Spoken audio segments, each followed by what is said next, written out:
ಎಲ್ಲರಿಗೂ ನಮ್ಮ ಅಡಿಗೆ ಮನೆಗೆ ಸ್ವಾಗತ. ಇವತ್ತು ಕಿತ್ತಳೆ ಸಿಪ್ಪೆಯಿಂದ ಆರೋಗ್ಯ ಕಾಪಾಡಿಕೊಳ್ಳುವ ಬಗ್ಗೆ ನೋಡೋಣ. ಈ ಕಿತ್ತಳೆ ಹಣ್ಣು ಅಥವಾ ಆರೆಂಜ್ ಇದು ಬಣ್ಣವನ್ನು ಸೂಚಿಸುವ ಹಣ್ಣು. ಎಲ್ಲರೂ ಈ ಬಣ್ಣ ಈ ಹಣ್ಣು ಇಷ್ಟಪಡುತ್ತಾರೆ. ಈಗ ಕಿತ್ತಳೆ ಹಣ್ಣಿನ ಕಾಲ. ಮಾರುಕಟ್ಟೆಯಲ್ಲಿ ರಾಶಿ ರಾಶಿ ಕಿತ್ತಳೆ ಹಣ್ಣು ಬಂದಿರುತ್ತದೆ.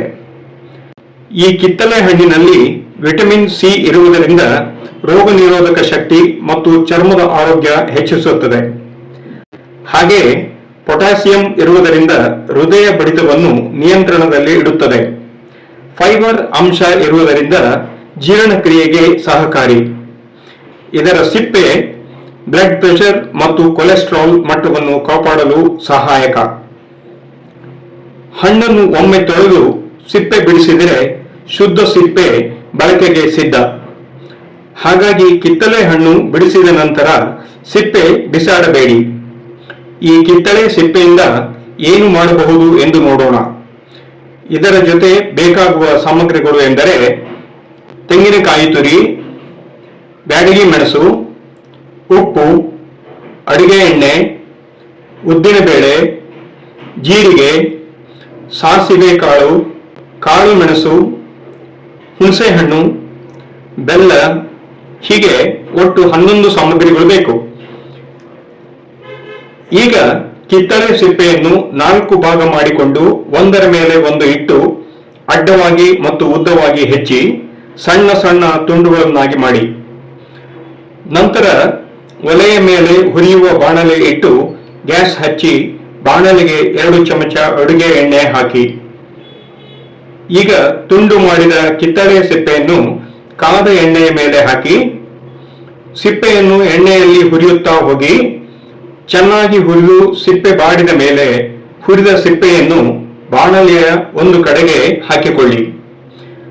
ಆಮೇಲೆ ಉಳಿದ ಭಾಗದ ಮೇಲೆ 1/4 ಚಮಚ ಎಣ್ಣೆ ಹಾಕಿ 8 ರಿಂದ 10 ಕಾಳು ಮೆಣಸು ಹಾಕಿ 1 ಚಮಚ ಜೀರಿಗೆ ಹಾಕಿ ಎಲ್ಲವನ್ನೂ ಸ್ವಲ್ಪ ಹುರಿದುಕೊಳ್ಳಿ. ನಂತರ 3 ಬ್ಯಾಡಗಿ ಮೆಣಸನ್ನು ತುಂಡು ಮಾಡಿ ಹಾಕಿ ಮತ್ತೊಮ್ಮೆ ಹುರಿಯಿರಿ.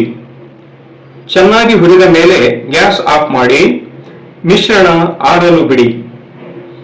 ಈಗ ಚಟ್ನಿ ಜಾರ್ಗೆ 1 ಬೌಲ್ ತೆಂಗಿನಕಾಯಿ ತುರಿ ಹಾಕಿ ಅದರ ಮೇಲೆ 1 ಚಮಚ ಬೆಲ್ಲ, ಸ್ವಲ್ಪ ಹುಣಸೆ ಹಣ್ಣು, ರುಚಿಗೆ ತಕ್ಕಷ್ಟು ಉಪ್ಪು.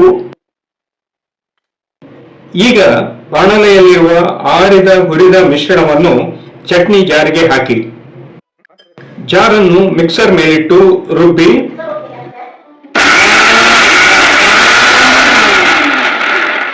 ರುಬ್ಬುವಾಗ ಸ್ವಲ್ಪ ನೀರು ಹಾಕಿಕೊಳ್ಳಿ.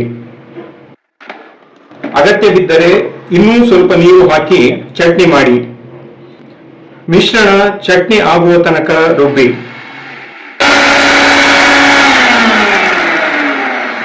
ಹೀಗೆ ರುಬ್ಬಿದ ಚಟ್ನಿಯನ್ನು ಒಂದು ಬೌಲ್ಗೆ ಹಾಕಿಕೊಳ್ಳಿ.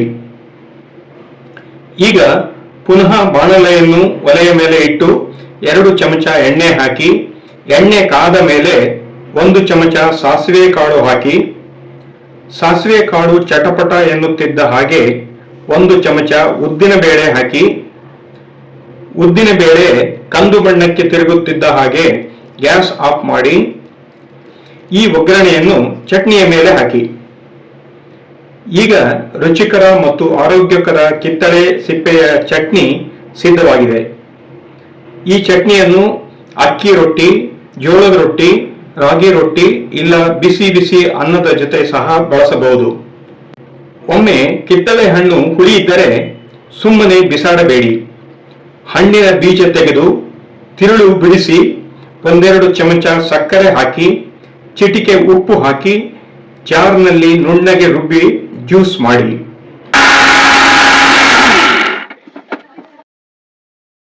ಅಂತೂ ಕಿತ್ತಳೆಯ ಹುಳಿ ಹಣ್ಣು ಜ್ಯೂಸ್ಗೆ, ಕಿತ್ತಳೆ ಸಿಪ್ಪೆ ಚಟ್ನಿಗೆ. ಕಿತ್ತಳೆ ಸಿಪ್ಪೆ, ಹುಳಿ ಕಿತ್ತಳೆ ಹೇಗೆ ಆರೋಗ್ಯಕ್ಕೆ ಹಿತಕರ ಅಂತ ಗೊತ್ತಾಯ್ತಲ್ಲ? ಒಂದು ಲೈಕ್ ಕೊಡಿ, ಹಾಗೆ ಇದನ್ನ ಶೇರ್ ಮಾಡಿ, ಇದರ ಜೊತೆಯಲ್ಲಿ ನಿಮ್ಮ ಕಮೆಂಟ್ ಹಾಕಿ, ಜೊತೆಯಲ್ಲಿ ಸಬ್ಸ್ಕ್ರೈಬ್ ಆಗದಿದ್ದರೆ ಸಬ್ಸ್ಕ್ರೈಬ್ ಆಗಿ. ಮುಂದಿನ ಸಂಚಿಕೆಗಾಗಿ ಕಾಯಿರಿ. ಧನ್ಯವಾದಗಳು.